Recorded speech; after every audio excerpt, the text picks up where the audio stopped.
Assalamualaikum dan salam Malaysia Madani. Hari ini 13 Disember 2023 kembali membicarakan 5 berita pilihan dalam Berita 5 at 5.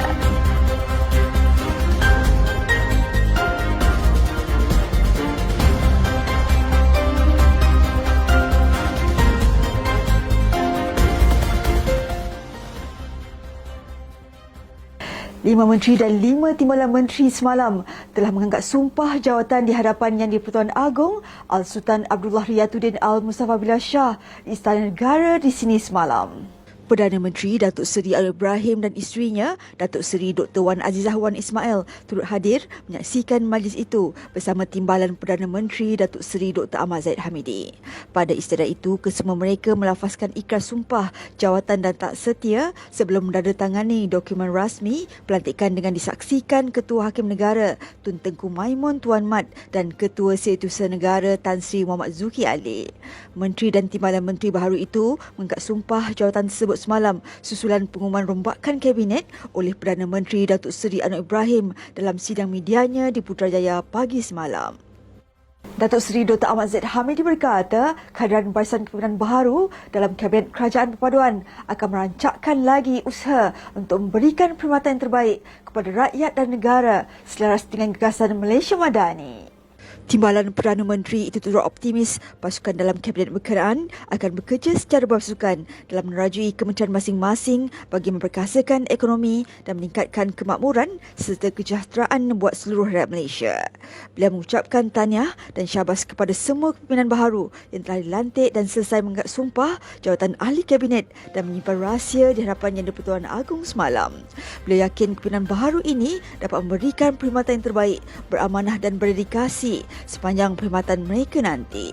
Sebuah akhbar melaporkan rombakan itu menyaksikan jumlah ahli jemaah menteri meningkat daripada 28 kepada ke-31 manakala timbalan menteri meningkat daripada 27 kepada 29 sekaligus jumlah keseluruhan anggota pentadbiran kerajaan perpaduan kini adalah 60 orang. Timbalan Perdana Menteri Datuk Seri Dr. Ahmad Zahid Hamidi berkata rombakan Kabinet berlaku semalam tidak semestinya memerlukan perubahan dasar sesebuah kementerian kerana dasar dan acuan yang terbukti berkesan harus dikekalkan.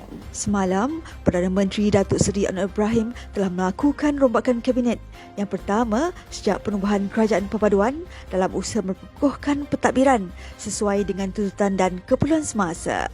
Rombakan Kabinet itu menyaksikan pertambahan bilangan jemaah menteri, pengukuran seorang menteri serta penampilan tokoh korporat dan akademik sebagai muka baharu selain kemunculan semula 5 bekas menteri.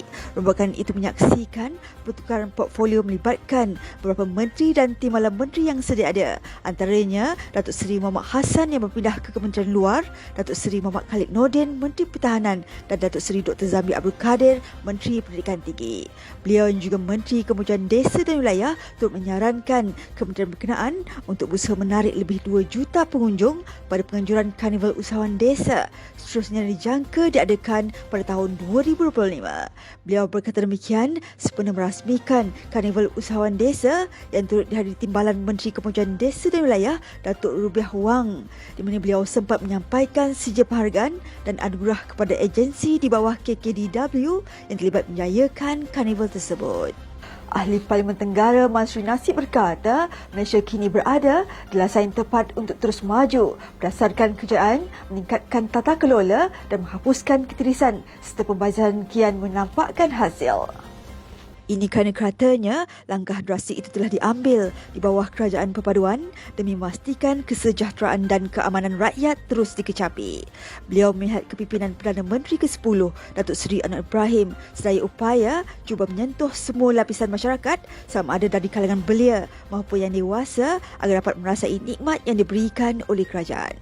Tambahnya, masyarakat boleh menilai dan merujuk pada nota-nota yang ada melalui bajet 2024 bahawa negara ini ingin membawa rakyat terus ke hadapan dan terdapat banyak agenda terutamanya berkaitan pemberdayaan semula Malaysia ini.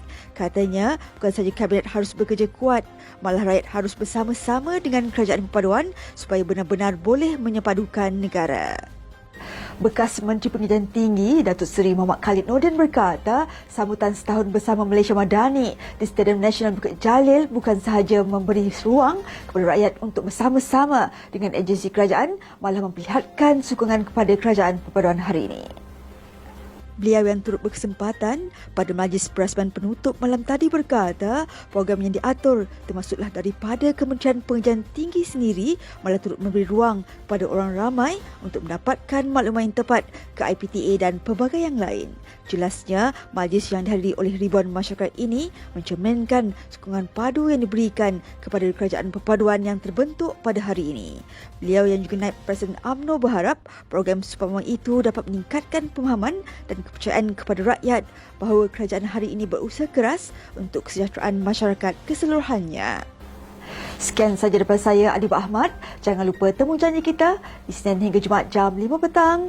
5 berita pilihan hanya di Berita 5 at 5. Assalamualaikum dan salam Malaysia Madani.